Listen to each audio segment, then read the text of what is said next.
तर मित्रांनो, ओलाचे कस्टमरनी पैसे बुडवले तर आपल्याला परत भेटतील का कंपनीकडनं, सांगतो शेवटपर्यंत व्हिडिओ बघा. तर मित्रांनो, एक माझ्यासोबत किस्सा झाला होता 2022 मध्ये.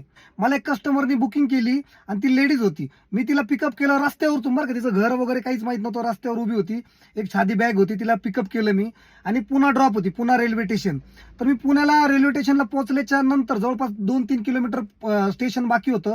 त्याच्या अगोदरच मला तिने थांबायला लावली गाडी. थोडी ट्रॅफिक होती तरी बाजूला थांबा म्हणे. म्हटलं ठीक आहे, काय अडचण नाही. मी थोडी गाडी बाजूला घेतली आणि कस्टमर म्हणजे ती लेडीज उतरून डायरेक्ट टू व्हीलर बसून पळून गेली. त्या टू व्हीलरला नंबर सुद्धा नव्हता मित्रांनो.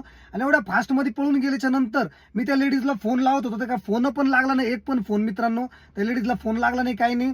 तर मग मी काय केलं, कस्टमर केअरला म्हणजे ओलाच्या कंपनीला फोन लावला आणि कंपनीला बोललो, ती लेडीज पळून गेली. म्हटलं तिचे पैसे कोण देणार? म्हणे आम्ही जिम्मेदार नाही, म्हणे तुम्ही त्या लेडीज कडून घ्यायला पाहिजे होती आणि त्यांचे कॅश पेमेंट होतं, तुम्ही घेतलं बी असेल, आम्हाला काय माहिती म्हणे. तर ती लेडीज पळून गेल्याच्या नंतर मी नाही का पोलीस चौकीत गेलो तिथले, त्यांनी बी काही माझी तक्रार घेतली नाही.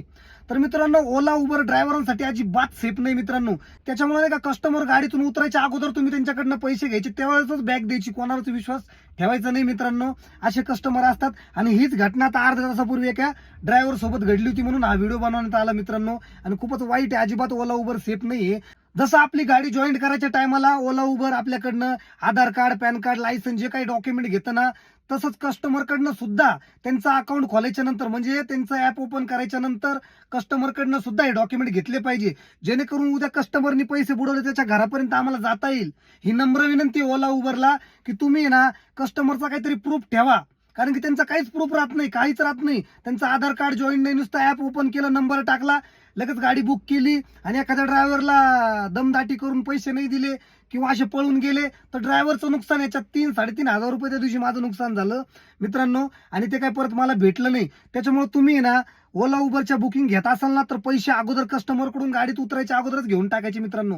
खाली उतरल्याच्या नंतर घ्यायचे नाही, कारण कस्टमर पळून गेले तर तुम्ही गाडी सोडून त्याच्या मागे पळू शकत नाही ट्रॅफिक मध्ये, लक्षात ठेवा मित्रांनो. आणि ओला उबरने हा व्हिडिओ कुठेतरी सिरियस घ्यायला पाहिजे आणि कस्टमरचं कमीत कमी आधार कार्ड तरी लिंक करायला पाहिजे त्या ऍपला. व्हिडिओ आवडला लाईक करा, फॉलो करा आणि हा व्हिडिओ प्रत्येक मित्राला तुमच्या शेअर करा जो टॅक्सी चालवतो. धन्यवाद मित्रांनो.